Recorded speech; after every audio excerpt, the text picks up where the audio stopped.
I get a lot of people asking me how we were blessed to walk away from corporate America in our early 30s.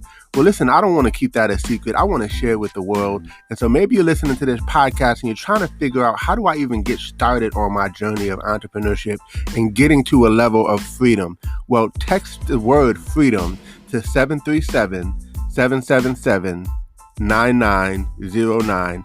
Enter your information in, and we look forward to sharing some information with you. A proven system with small overhead, right? That you can do part-time, spare time, right from the comfort of your home, and have amazing mentors, coaches, and a community of entrepreneurs who are willing to support you and help you on your journey to freedom.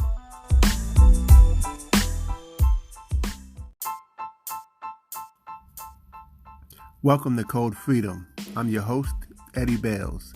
Have you ever felt stuck? Have you ever felt like there's got to be more than life than the reality that you see every day? Tune in weekly, Tuesdays, Thursdays, and Saturdays as we crack the codes to freedom in every area of your life. Welcome to Code Freedom. This is your host, Eddie Bales, and this is episode 149. And today we're going to talk about mental incarceration. And it's a shame that, I believe physical incarceration is one thing, but mental incarceration is a whole lot worse. And here's why. Because with physical incarceration, at least you know where you are. But oftentimes with mental incarceration, we don't even know that we're bound. We don't even know that we're stuck. It's like the dog that has the electric fence. The dog runs out and he see and it's an electric fence, so it's like as soon as he hits to a certain point, it zaps him, right? And then he just keeps running out to that electric fence, and then eventually you take the collar off, and he can really run as far as he wants to, but he remembers that when he runs to a certain point, it zaps him, right? And so at some point he puts himself in bondage, because now he's no longer physically bound, but mentally he is, right? Same thing with the wild beast, right? The wild beast at any time could break free, but because they were in bondage from a child, they only know how they grew up, right? So they end up bringing their own form of bondage, because technically they're a wild animal. They can break free. They can do all kind of stuff, but the way they were trained causes them to think a certain way. So, you know, we're talking about mental change here, and there's a lot of societal conditioning, family conditioning, health conditioning that happens in our environment, in our society, that causes us to be in bondage, and oftentimes we don't even know that we are in bondage. I'll give you a couple examples. As far as societal conditioning, we're taught to think a certain way. Like if you're a certain race, you believe a certain philosophies, and if you are another race, you believe certain other philosophies, and it's based on your culture, your heritage, and some of them may be empowering, but some of them may be disempowering, and we don't even realize it, and it's keeping us bound, right? Um, Family conditioning, right? Like your family believes a certain thing or a certain way, and so you grow up and everyone believes that way because everybody else believe that way. Sort of like how we've talked about paradigms and programming, but it's more mental here than anything, because it's a conditioning that we have, that's been placed on us. Right? We didn't even ask for it. It's just been given to us, and now we operate in a certain space only because it's the only space we know. And like for instance, I mean, put it like this. Let's just say you have two different countries. One country, they preach reading and reading and reading and studying and stuff like that. And then another country may be more of an entertainment country, right? Um, this because everyone does it, it typically bleeds into everyone end up doing it, right? And so what I'm saying here is those conditions were placed on us. Now, don't get me wrong, you're going to have a small handful of a small percentage of people who go against the norm. So you may have folks in the country who they preach read, study, work on yourself, get better. And there's going to be a few who are all about the entertainment lifestyle, right? And then vice versa in the other country. But the point that I'm making is that what if we could just dictate our own ways of thinking? What if we could, it's almost like another example, just to paint a picture for you, is imagine someone who is incarcerated, literally, but the cell is open but they won't leave, right? And by the way, I've seen shows and I've seen situations where people actually prefer to be in prison because they felt like, well, look, I don't have to pay for food, I don't have to pay for shelter, I don't have to really do much. I get to just hang out and just be in there, right? And so they've enslaved themselves because they feel that it's too much work to be free. And don't get me wrong, it is work to be free, but I feel like it's so much more work to be in bondage. It's so much more work to to just be confounded to certain ideas, certain ways of thinking, certain philosophies, certain actions. You know, like there's some cultures who believe, okay, because I'm this culture, this is the political stance that I should take.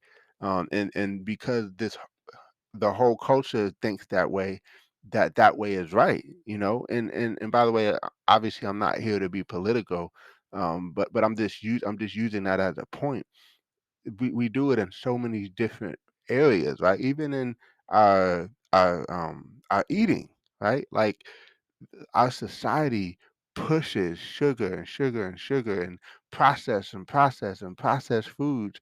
And so no wonder our country, our nation is obese and overweight. It's because of the conditioning that's around us, right? Uh, where there are some areas, some societies, some uh, environments that they preach. I mean, you couldn't even find processed food if you tried. So obviously they're going to look a certain way, they're going to be a certain way, their health is going to be a certain way because of the societal conditions that they have. So sometimes societal conditions can be good, um, depending on what they are, but in most cases they tend to keep us in bondage. They tend to serve a group of people, right? And then they don't serve the majority, right? They serve a small percentage, and then the majority are basically in a disempowered situation. So again, we're talking about mental incarceration, and ask yourself, where do you find yourself in bondage? Where do you find yourself thinking a certain way, doing things a certain way, living a certain way, right? Like for instance, if two people are raised, one is raised with a job mindset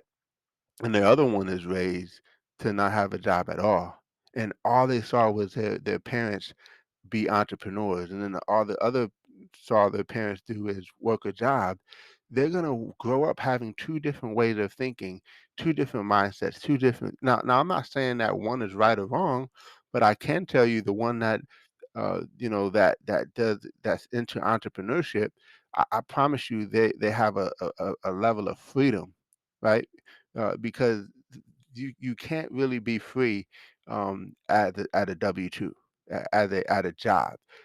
There's a restriction. There's a level. I mean, you can only earn so much income at the job. You can only work so many hours, right? But as an entrepreneur, you get a chance to transcend that by bringing so much value to the marketplace that the marketplace will reward you handsomely, right? Just because of the value that you're able to create. So again, I'm only saying I'm only using these as examples because I just want us to see that this is real. Like it's so real. And we have to break these chains. We have to break these societal conditions that are placed on us and decide what conditions we want to have. And the first step is to identify what the conditions are. Identify where you find yourself in bondage. Like the average person works 9 to 5, gets off, and maybe eats a little dinner, spends a little time with the family, watches some TV, scrolls on social media, and then goes back and does the same thing the next day.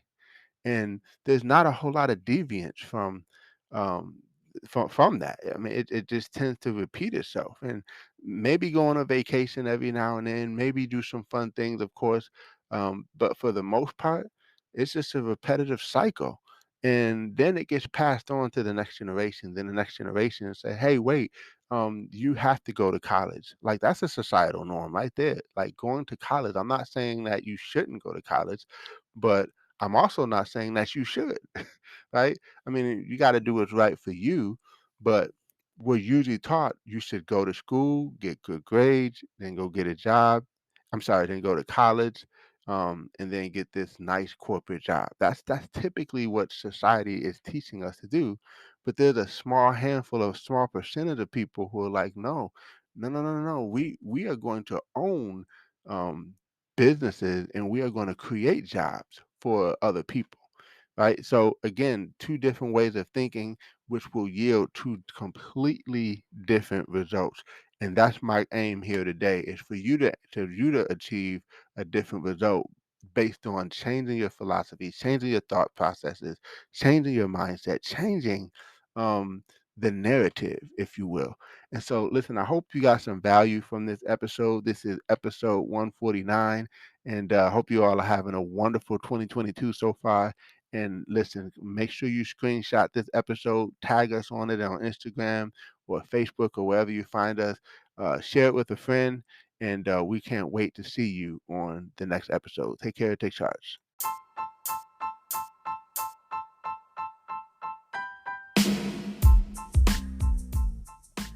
Thanks for tuning in. Appreciate you guys for listening. Definitely feel free to take a screenshot of this episode, tag me in it on Instagram or Facebook or wherever you find me on social media. I would love to give you a shout out. Hey, you might even get a prize. Who knows? But excited that you had a chance to take a listen. I hope you got a lot of value. And definitely feel free to give us 5 stars as well as a review. Show us some love, and we appreciate you. God bless you all, and see you all over the top.